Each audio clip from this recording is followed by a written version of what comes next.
Hola, muy buenas noches a todos. Les habla Marta Cadavid desde la ciudad de Chicago. Hoy en nuestras cápsulas de fraude al desnudo, hablando de fraude, abuso corporativo y otras actividades antiéticas, sin miedo y sin tapujos. Muchas gracias a todos por conectarse el día de hoy y bienvenidos a todas aquellas personas que nos ven por primera vez. Creo que ya escucharon los archivos de FinCEN, son la última noticia que ha salido acerca de los escándalos, así parecido como los Panama Papers, pero esta vez con una relevancia súper importante.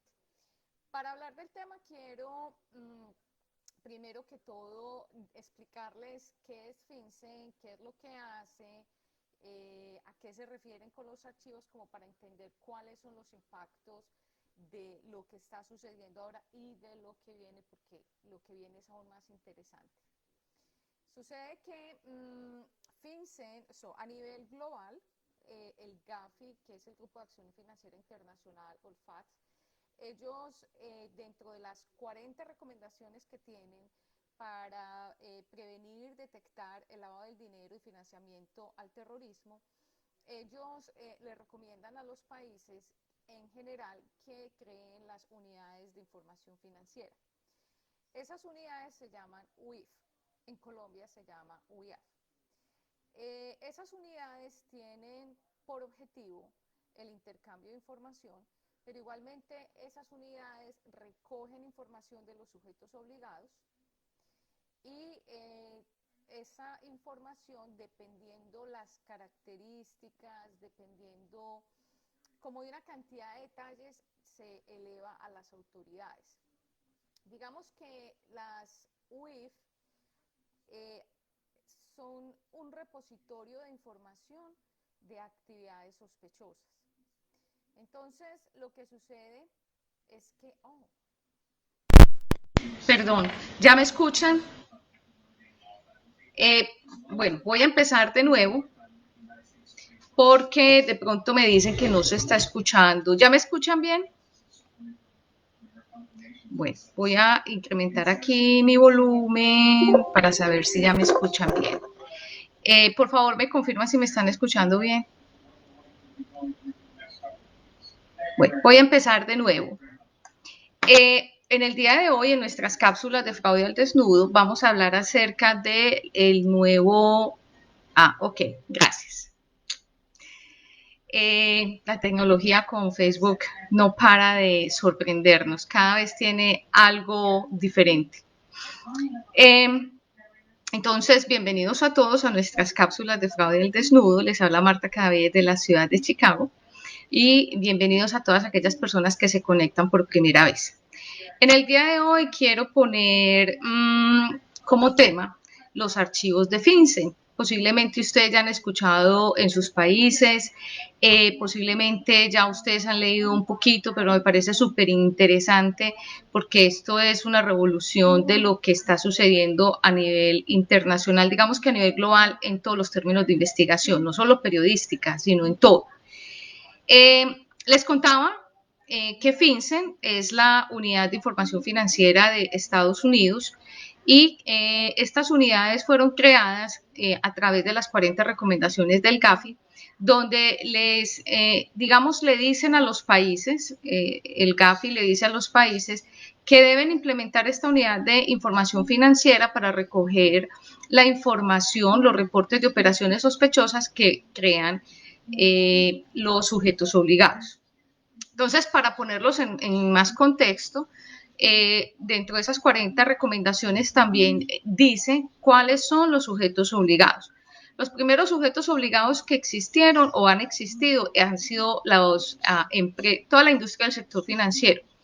Entonces, claro, obviamente están los bancos, aseguradoras y todas las empresas pues, que se consideran en el sector financiero. Y adicionalmente en esas 40 recomendaciones del GAFI dicen que estos sujetos obligados deben hacer reportes de operaciones sospechosas, pues obviamente cuando se presenten y obviamente reportes de operaciones inusuales. ¿Cómo así? ¿Y eso cómo se come? Pues vamos a suponer que nosotros trabajamos en un banco y un cliente nuevo quiere abrir una cuenta de cheques o una cuenta de ahorros, y lo primero que nosotros hacemos es identificar al cliente. Le solicitamos, por ejemplo, el documento de identidad.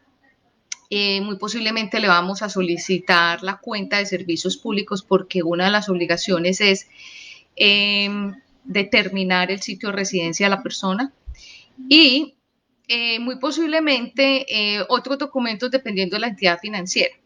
Resulta que el señor aporta el documento de identidad, pero no nos quiere dar la dirección. Entonces, en ese momento, la persona que está ahí en el front desk atendiendo a ese usuario, a ese cliente, potencial cliente, esa persona ya debe estar entrenada para entender que ahí se está presentando una operación sospechosa. Y muy posiblemente con el entrenamiento que tiene, pues va a tratar de identificar más al señor, y obviamente eso lo va a tener que escalar, y finalmente quien esté encargado de hacer el reporte de operaciones sospechosas ante la UIF, pues va a tener que ir a la página web de la UIF del país y hacer el reporte. El reporte es contando toda la historia, los detalles, entre más detallado mejor. De hecho, ofrecemos también cursos para enseñarles cómo se hace un ROS. Resulta que ese es un ejemplo típico. Otro ejemplo muy típico es que llega un señor y quiere abrir una cuenta bancaria, y resulta que aporta todos los documentos, pero abre la cuenta bancaria con $15,000 en efectivo y los tiene ahí en un morral, en una bolsa. Eso es un reporte de operación sospechosa. Eso es lo más simple, ¿ok? Entonces esa información esa información la envía el banco, la entidad financiera, a la UIF, y la UIF lo que hace es recolectar esa información, la va clasificando, la va organizando. Ahí hay unos factores comunes como el número de identidad, la persona, la metodología, la institución bancaria, la ciudad, y toda esa información que es data. Estamos hablando que todo eso es data. Pues toda esa información la administra la UIF, y en cierto momento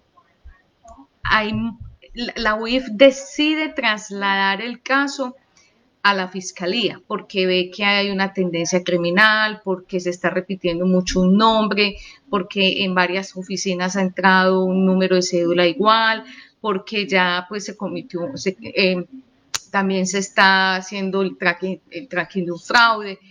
Entonces, la UIF recolecta, analiza, organiza, clasifica esa información, pero ellos en ningún momento judicializan, ellos en ningún momento investigan. Pero ese reporte de operaciones sospechosas es súper, súper importante,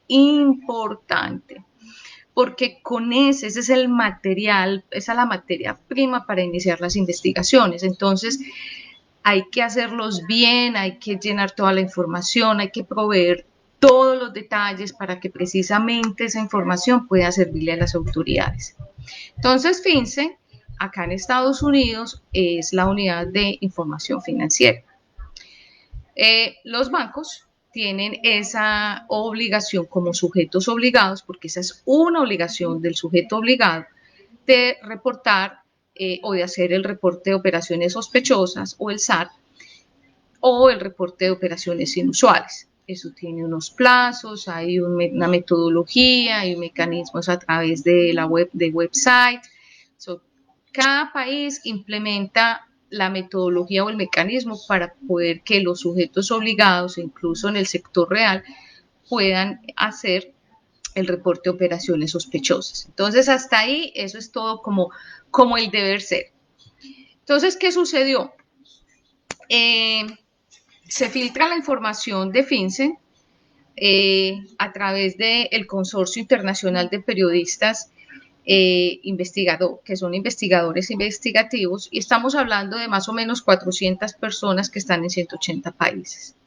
Esa información le llega a este grupo, que es el mismo grupo que trabaja, que fue el que reveló, por ejemplo, Panama Papers, y salen a la luz un montón de detalles que nos dejan a todos como impactados, porque uno diría, bueno, si estamos hablando del sector financiero, en Estados Unidos digamos que es el sector financiero con mayor fortaleza, con más credibilidad, con más respaldo, pero ahí se están dejando ver muchísimas cosas, sobre todo las debilidades del control y en ciertas transacciones la carencia, digamos, yo lo diría como de respeto hacia el usuario, porque ¿qué hicieron muchos bancos? Hicieron el reporte de operación sospechosa, pero aún así hicieron la transacción.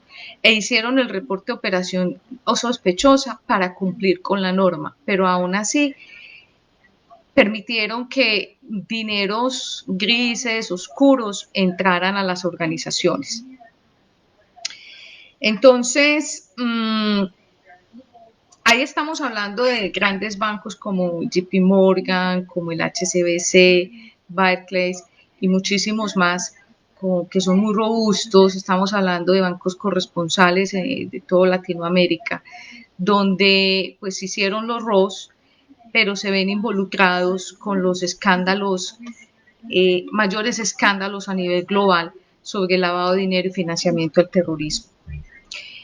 El HSBC ha siempre sido cuestionado. El HSBC es el banco con más multas a nivel global relacionadas con el lavado de dinero y financiamiento del terrorismo. Ese era el banco favorito, o ha sido el banco favorito de los carteles mexicanos y carteles colombianos. Pues hay que entrar los ejemplos por casa.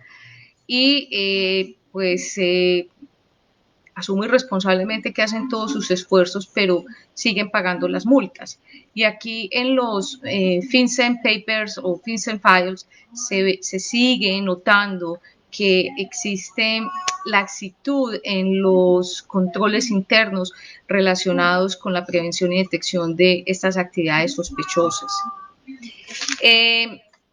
Estuve leyendo acerca de esos reportes de operaciones sospechosas en ciertos países en Latinoamérica. De hecho, les voy a dejar acá, cuando terminemos la cápsula, el link para que ustedes escojan sus países y se den cuenta de cuáles son los escándalos que están relacionados con el reporte de operaciones sospechosas en FinCEN acá en Estados Unidos. ¿Por qué? Porque en muchas ocasiones la transacción es internacional, la transacción no se va a hacer exactamente de banco a banco en Colombia, con bancos locales, sino que es muy posible que la transacción se haga por fuera. Entonces hay un ejemplo muy práctico, o ejemplo no, es un caso de nuestro artista Botero, donde alguien le compró una obra de arte, una pintura, un cuadro, y a él le pagaron con una de las cuentas que están relacionadas con los sobornos de Odebrecht. Creo que son $80,000. Entonces, en ese momento, cuando se va a hacer la transferencia del pago de la pintura al museo, a la galería de arte dueña de la pintura, pues se hace un reporte de operación sospechosa y se dice inmediatamente, pues se hace toda la conexión de quienes están involucrados en la transacción. Entonces, obviamente, pues va a salir el artista Botero, va a salir que la cuenta es de Odebrecht, que con esa cuenta fue la que se están haciendo a las investigaciones del pago de los sobornos en Latinoamérica. Estuve leyendo mucho acerca de Colombia, es bien particular de todos los casos que hay allí, y está, por ejemplo, todo el FIFA Gate y la Comebol. Entonces, cómo los sobornos que la FIFA filtró a través de las cuentas de la corporación de Comebol pasaron también a manos de una mujer que es la esposa de alguien que está relacionado en la Comebol, y esa persona, esta señora, recibe también $83,000 de la cuenta que está siendo investigada, que hace parte del FIFA Gate. Entonces aparecen todos esos reportes de operaciones sospechosas y todas esas personas que están ahí, porque vuelvo, insisto, el reporte de operaciones sospechosas es una historia. Entonces hay que contar desde el momento en que llega el cliente, con qué documentos se identifica, incluso pues ojalá uno con qué actitud se presenta, y todos esos detalles, porque eso es información. Entonces en estos FinCEN Files lo que va a salir es, o que sale en este momento, es todas esas historias de personas que aparecen en ese reporte de operaciones sospechosas. A mí que me parece muy interesante las historias de los testaferros que van a aparecer ahí. Eh, yo sé que los PEPs, que son las personas políticamente expuestas, ya están reglamentadas en muchos países en Latinoamérica. O sea, el gobierno ya determinó quiénes PEPs. Generalmente son los políticos, son militares, personas que son funcionarios públicos y tienen sus familiares en grados de consanguinidad y afinidad. Pero yo siempre he tenido una gran curiosidad acerca de las personas que son populares, los famosos, artistas, cantantes, deportistas, todas estas personas que no tienen ninguna relación con la política ni obviamente con la vida militar, pero son personas que manejan contratos multimillonarios y que tienen cuentas offshore, que tienen contratos por fuera de sus países, que tienen representantes en distintos países, que son personas que en ciertos momentos no tienen una vida privada y mucho menos tienen manejo de todas sus cuentas. Resulta que en estos documentos hay muchas operaciones que se le reportaron a FinCEN que se hicieron con personas con este estatus, actrices, modelos, deportistas.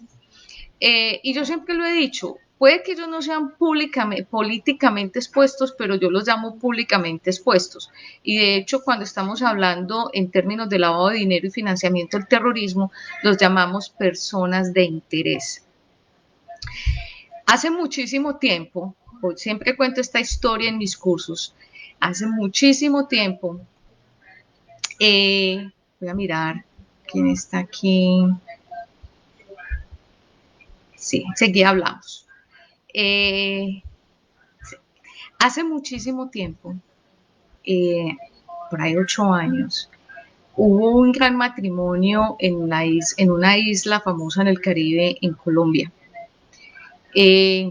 El matrimonio la fiesta duró una semana, invitaron a artistas de toda Latinoamérica como a participar del evento, como invitados, a cantar. Lanchas iban, lanchas venían, alquilaron toda la finca. Mejor dicho, fue un matrimonio enorme. Se casaba alguien llamado Fritanga, que supuestamente ya estaba muerto. Supuestamente habían archivos forenses de medicina forense donde decía que él ya estaba muerto, pero él se estaba casando ese día. Obviamente fingió su muerte y siguió pues cometiendo sus fechorías, y se casaba con una modelo, y se casó con una modelo porque alcanzaron a casarse. En todo caso, el día pues en pleno matrimonio, en plena fiesta, llega la policía, hace el allanamiento, a él lo capturan y ahí está pues supuestamente la crema innata de la población artística latinoamericana. Después del escándalo, pues qué hacen las emisoras, qué hacen los investigadores, qué hacen los periodistas, es preguntar quién estaba. Pues claro, miran las fotos y estaba Pedrito, Sutanito, Marianito, y los llaman a preguntarle, ¿usted qué estaba haciendo en la fiesta de un mafioso? ¿Usted qué estaba haciendo en la fiesta de un grupo de sicarios? Y me acuerdo que muchos dijeron, es que a nosotros nos invitaron a cantar y nosotros cantamos a donde nos lleven.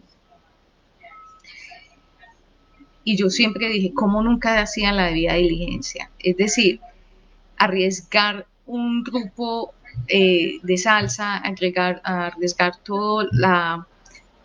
toda la historia y digamos la buena fama y la reputación de un grupo musical o de una sola persona, de un artista, porque estaban en un matrimonio en una isla donde se estaba casando un mafioso y donde también estaban participando sus matones. Eso a mí siempre me quedó sonando y yo dije, bueno, ¿cómo nosotros, ya hay una regulación para las personas que son políticamente expuestas y obviamente los militares, eso ya existe, pero nosotros sí estamos obligados a tener cuidado con estas personas de interés? Entonces, no porque están en un reglamento que expidió el gobierno, nosotros no podemos hacer nada, no. Nosotros tenemos que tener mucho cuidado. Y aquí, en estos Fins and Files, es donde se demuestra que todavía hay unas debilidades de control enormes, enormes con ese tipo de personas. Que todavía nosotros, porque creemos que son famosos, son más bonitos o más bonitas, o porque tienen un estatus de popularidad, no hacemos la debida diligencia correcta. Uno de los casos que se habla, por ejemplo, es de Venezuela, de cómo la gente con mayor dinero tuvo la capacidad de sacar la plata de Venezuela, sí, brincándose todo el sistema regulatorio, tanto de donde salía como de donde entraba. Hay muchísimos casos. Yo les voy a dejar, les voy a dejar el link. Ustedes pueden encontrar, hay una cajita donde ustedes pueden encontrar el país, está toda Latinoamérica, está Europa, porque a la larga FinCEN, por ser la unidad de información en Estados Unidos y donde tiene mayor bancos corresponsales, pues lo que va a hacer es que tiene la mayor congregación de reportes de operaciones sospechosas. Entonces, lo que va a hacer es que en muchos países, esto va a salpicar a muchísima gente. Ahora, no porque aparezcamos en un ROS significa que las cosas están siendo mal llevadas. No. El ROS lo que hace es identificar esas operaciones que tienen unas características especiales, diferentes, que se salen, digamos que el curso normal de las operaciones. Y que hay que reportarlas porque posiblemente eso es lo que hace que se inicie una investigación. El año pasado yo tuve la oportunidad de participar en un entrenamiento que hizo ACFEC acá en Chicago y trajeron una de las investigadoras de FinCEN para hablar acerca de los scammers. Un tema súper interesante y que parece supuestamente muy romántico y que a la gente le da pena hablar de esto. Ella nos contaba cómo ella recibía los reportes de operaciones sospechosas de las transacciones que hacían los scammers cuando conseguían un novio o una novia en una ciudad. O sea, se detectaba en el banco que esto era una transacción sospechosa y eso le ayudaba a ella para recoger material y así entregárselo aquí, pues, lo que llamamos la fiscalía, para que hiciera las autoridades para que investigara. Y nos explicaba la metodología, nos explicaba como las banderas rojas de lo que ellos veían invitaban a la gente a que no importara que no hubiese un daño, que no hubiese un impacto económico, reportar. Ahora, las normas del GAFI son claras referentes a que los sujetos obligados deben tener los mecanismos para reportar las operaciones sospechosas. Sí, y sabemos que el sistema financiero, que es nuestra conversación hoy, pues ya tiene esos sistemas implementados. Pero también están aquellas empresas o industrias que no pertenecen al sector financiero y que también son sujetos obligados, por ende tienen que hacer reportes de operaciones sospechosas. Entonces yo voy a ir a un concesionario a comprarme un carro, el carro vale $70,000 y yo lo que hago es sacar una cartera con los $70,000 en efectivo y pagar. Inmediatamente el reporte de operaciones sospechosas se tiene que levantar y no se debería vender el carro. Lo que pasó con estas situaciones en FinCEN, lo que está mostrando en FinCEN es que aún los bancos, sabiendo que eso era una operación sospechosa, hicieron el reporte y ejecutaron la operación. Ahí es donde está la piedra en el zapato y lo que le está doliendo a mucha gente, y es, sí, hiciste la operación, hiciste el reporte, te aplaudimos, bien, pero ¿por qué hiciste la transacción? Es por eso que entonces ahí se están viendo a esas actividades de lavado de dinero, por ejemplo, todo el tema de minería ilegal que hubo en Colombia y cómo sacaron esa plata para los bancos en Estados Unidos.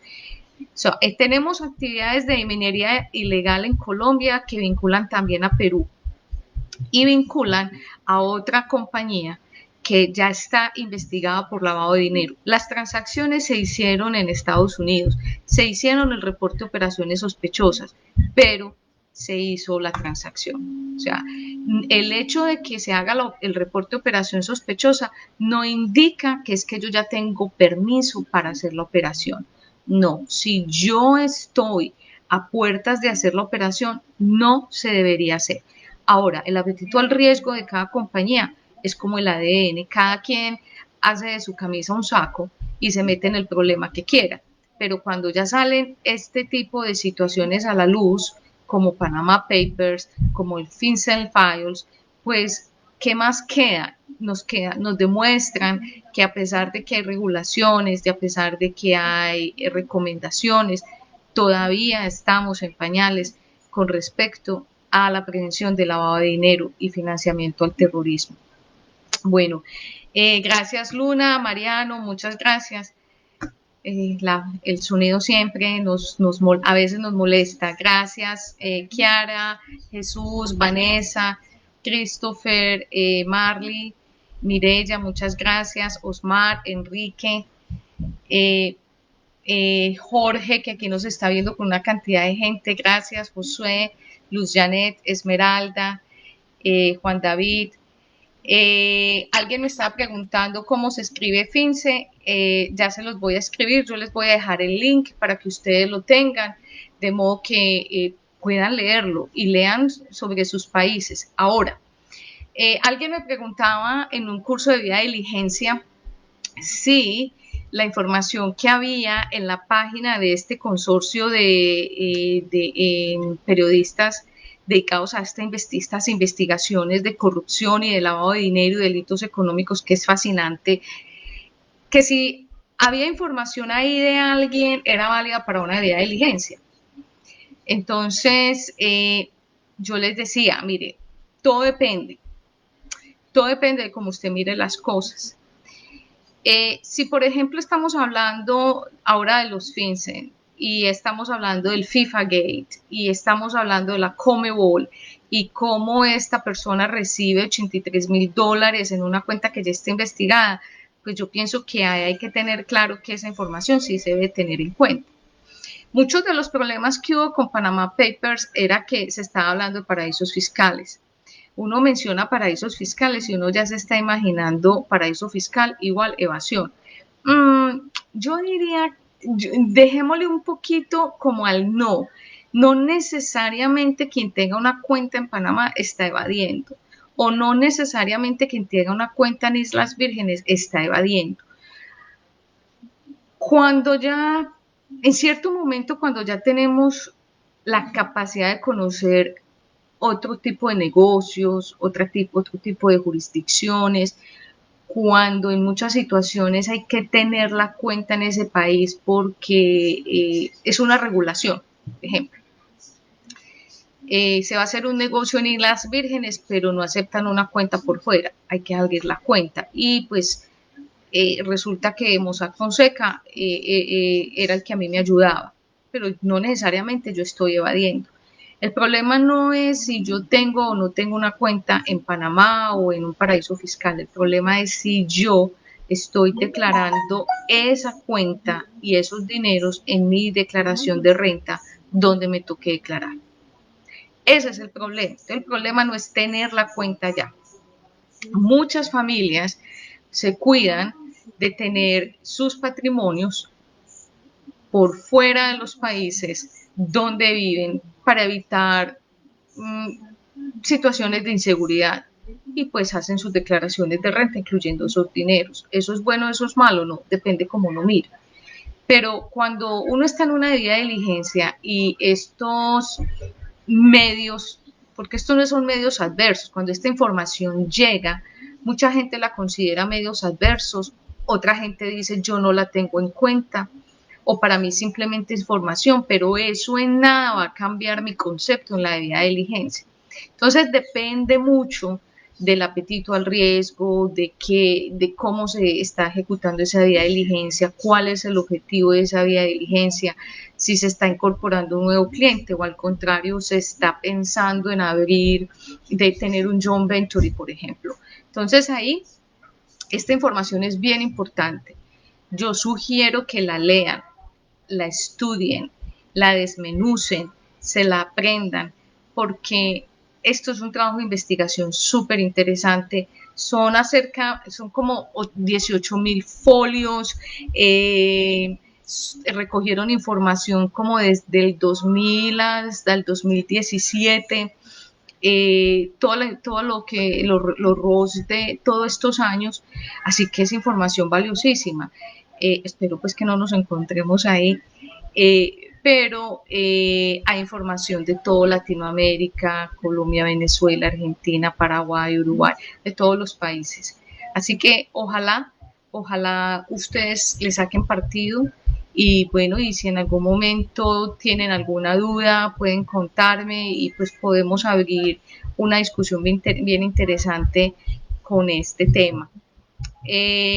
No siendo más, me despido de ustedes. Recuerde que tenemos, por aquí me dicen, creo que sí, el caso de alias Fritanga, claro. Isla Múcura, sí. En Isla Múcura fue el matrimonio de él y nadie hizo la debida diligencia. Se fueron a parrandear con semejante personaje y después decían, no, es que yo no tengo, ¿por qué yo tengo que hacer debida diligencia? Yo porque tengo que averiguar a quién le voy a ir a cantar. Y ahí tenemos muchas historias de cómo los famosos le pagaban a muchos grupos musicales para cantar. Y bueno, eso posiblemente suene a los años 70, 80, 90, pero hoy en día ya la cosa no es de esa manera. Simplemente piensen en esto, estamos cantándole al Chapo en su finca y en ese momento hay un allanamiento. ¿Cómo quedamos? Gracias a todos por conectarse. Renato desde Guatemala. Eh, ¿Algún grupo de PLA que me puedan incluir? Eh, Me gustaría saber prevención de lavado de dinero. Eh, si quieres, ahí hablamos y me dices qué necesitas y yo te puedo ayudar, si puedo. Alexander, bueno, Misael nos dice, Fins and Fires, siguen mostrando fallas en el control, auditoría, aseguramiento, compliance, ARLAF, mucha información, pero no está teniendo en cuenta para temas de riesgo. Saludos desde Montería, Colombia. Sí, gracias. Recuerde que tenemos el entrenamiento en la semana del 22 de noviembre con Auditool. Son 4 días, 16 horas, son más de 16 horas, porque realmente son 5 días y de hecho tienen que hacer trabajo en la casa, porque esa es la idea, de hacer un curso de entrenamiento sobre delitos económicos y auditoría. Vamos a estar Juan Zorrilla desde España, Julián Ríos y yo en este entrenamiento y con el plus de la certificación como experto en certificado en prevención de fraude. Así que los invito a que chequeen Auditool, a que estén pendientes de la información, no se queden en casa sentados viendo televisión, hay muchos cursos, hay muchas conferencias gratuitas en este momento que les puede aportar algo, conversaciones de 30 minutos, 45 minutos que les puede dar muchísima información y poco a poco ustedes se van metiendo en este mundo tan maravilloso de la administración de riesgos de delitos económicos. Me despido de ustedes, nos vemos en la próxima oportunidad, bendiciones y cuídense mucho. Hasta pronto.